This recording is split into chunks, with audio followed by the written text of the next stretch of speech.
24 घंटे के अंदर ईरान में कुछ ऐसा होने वाला है जिसके बारे में सिर्फ 4 लोग जानते हैं। पहले हैं डोनाल्ड ट्रंप, दूसरे हैं बेंजामिन नेतन्याहू, तीसरा नाम है जेडी वेंस और चौथा नाम है पिट हेग्सेथ। एजेंडा साफ है, ईरान का एटमी प्रोग्राम अब सीक्रेट नहीं रह सकता। अमेरिका और इजराइल बराबर की डोज ईरान को फिर से देंगे, इस बात पर ट्रंप ने मुहर लगा दी है।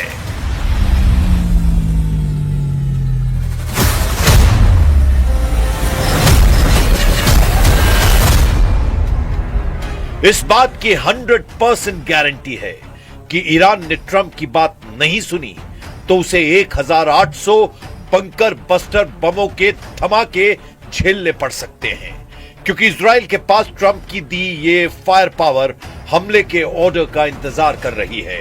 ऐसे भयानक हमलों की वजह ट्रंप की नई धमकी है। ट्रंप ने कहा है कि अगर ईरान ने अपने परमाणु अड्डों की जांच में अड़ंगा लगाया तो फिर सर्वनाश युद्ध होगा।